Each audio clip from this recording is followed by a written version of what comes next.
सोमवार की अष्टमी के दिन भगवान शंकर को बेलपत्र समर्पित जरूर करना चाहिए, वो भी शाम के समय पर। आप लोग तो जानते होंगे कि सोमवार की जो अष्टमी होती है शंकर और पार्वती के मिलन का दिन होता है। किसके मिलन का है? जम के बोलिए। शिव और पार्वती के मिलन का दिन होता है सोमवार की अष्टमी का दिन। साल भर में लगभग 4 या 5 सोमवार की अष्टमी पड़ती है, इससे ज़्यादा नहीं पड़ती। पर भाग्यशाली हो आप सब, अब की बार तो लाइन से 2 बार पड़ रही है। शायद एक 27 दिसंबर की पढ़ना चाहिए और एक 10 जनवरी की पढ़ना चाहिए, जहाँ तक ऐसा उम्मीद है। अभी देखा नहीं पंचांग, पर ऐसा उम्मीद है कि 27 दिसंबर की पढ़ना चाहिए और 10 जनवरी की पढ़ना चाहिए। सोमवार अष्टमी शिव और पार्वती के मिलन का दिन होता है सोमवार की अष्टमी। इसमें मां जगतजननी जगदम्बा अपनी 64 योगिनियों को लेकर शंकर भगवान के सामने नृत्य करती है जब सोमवार की अष्टमी पड़ती है। जैसे शिवरात्रि का महत्व होता है उसी तरह सोमवार की अष्टमी का महत्व होता है।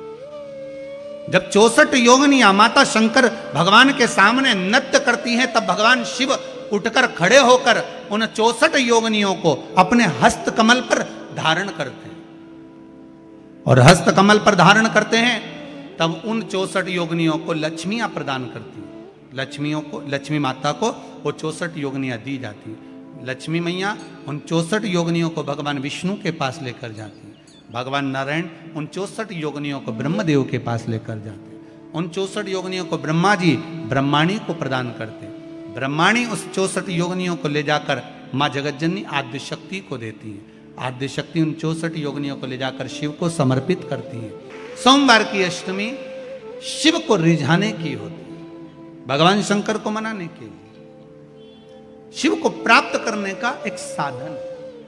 जिन लड़का लड़कियों का विवाह नहीं होता, सोमवार के अष्टमी के दिन अशोक सुंदरी वाली जगह, सबको मालूम है ना अशोक सुंदरी की जगह, अशोक सुंदरी वाली जगह पर 7 हल्दी की बिंदी रख दी जाए। लड़का लड़की जिसका विवाह नहीं हुआ उसका हाथ रख दिया जाए और वही हाथ के छापे पीपल के वृक्ष पर 5 लगा दिए जाएं। महाराज 3 महीने में उसका विवाह पक्का हो जाता है। सोमवार की अष्टमी का इतना भाव है, सहज नहीं है। सोमवार की अष्टमी शिव और आद्य शक्ति का मिलन है। सोमवार की अष्टमी भगवान शंकर और पार्वती का मिलन। ऐसी कौन सी कामना है जो शिव पूर्ण नहीं करते? बस आपका विश्वास, आप उस पर भरोसा करना तो पूर्ण करना। पूर्ण भरोसा मतलब छोड़ दिया।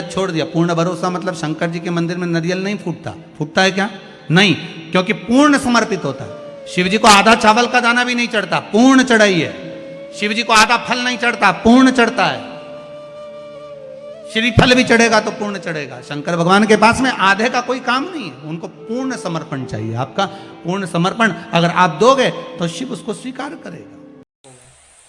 कहीं लग जाए आपकी जिंदगी में कि अब मेरा जीवन बहुत नरक सा निकल रहा है, बहुत कष्टमय निकल रहा है, ये बेलपत्री लेना। इस बेलपत्री के बीच वाले पत्ते पर पीला चंदन लगा लेना। कितना लगाना है? बीच वाला जो पत्ता है उस पर पीला चंदन। जब आपको लगे कि मेरा जीवन बहुत कष्टमय है, अब ये रोग, अब ये कष्ट दूर ही नहीं हो रहा, अब ये आए दिन तकलीफ पर तकलीफ बढ़ती जा रही है, आए दिन रोग बीमारी, पैसा घर में बच नहीं रहा, बहुत कष्टमय जीवन है, इसमें लगाओ पीला चंदन बेलपत्री की बीच पत्ती महाराज। और बीज पत्ती पर जब चंदन लग जाए, लगने के बाद में ये दोनों पत्ती पर लाल चंदन लगा लीजिए। इन दोनों पत्ती के बीच में जो डंडी का भाग होता है, आपको कहा था, आपको स्मरण में होगा शायद, हमने जब बेलपत्री की महत्वता बताई थी तो उस बेलपत्री की महत्वता में कहा था ब्रह्मा विष्णु महेश ये 3 है, बोला था। बीच में ये बड़ी पत्ती से लेकर जो 2 पत्तियां होती हैं, इनके बीच में जो जगह बचती है, इसमें मां पार्वती के 64 योगिनियां, मां पार्वती अपनी पूर्ण सिद्धि के साथ में जितनी भी देवी के स्वरूप हैं, वो माता 64 योगिनियां देवी के स्वरूप में यहां पर विराजमान होती हैं। 2 पत्ती के नीचे से जो डंडी होती है नीचे तक, ये पूरी डंडी में 33 कोटि देवी देवताओं विराजमान होते हैं इस पूरी डंडी के अंदर। तो जो बीच वाली पत्ती है, ये जो बीच वाली पत्ती का जो भाग होता है, इस पत्ती के भाग में शहद का प्रयोग कर कर, यहां पीला चंदन, लाल चंदन, लाल चंदन, शहद का प्रयोग कर कर, इसी तरह से पकड़कर ये बेलपत्री की जो डंडी है वो अशुक सुंदरी पर जब आप समर्पित करें तो जहां से जल बहता है उस ओर पर इस पत्ती को चढ़ाकर केवल आपके हृदय की बात कहकर देवाधिदेव महादेव से कोई भी शिव जी का मंत्र, पंचाक्षर नमः शिवाय, षडाक्षर ओम नमः शिवाय, श्री शिवाय नमस्तुभ्यम, या महामृत्युंजय मंत्र, जो शिव का मंत्र हो आपके पास में, उसको बोलते हुए देवाधिदेव महादेव को धीरे धीरे जल की धार चढ़ाना प्रारंभ करो। जल की धार जब पूर्ण होने लगे, उसमें थोड़ा जल बचे, तब अशुभ सुंदरी पर जो तुमने बेलपत्र चढ़ाई है वहां उस जलधार को चढ़ा। ये प्रयोग आपको केवल सोमवार की अष्टमी पढ़ने पर ही करना है। कौन से दिन करेंगे? जम के बोलिए जरा।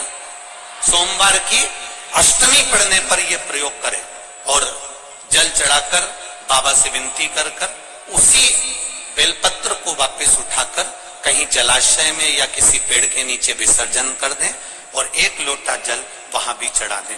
बस निवेदन कर कर आ जाइए, मेरा बाबा 3 माह के अंदर हाथ जरूर पकड़ेगा और आपको दलदल से बाहर निकाल देगा। यही प्रयोग का एक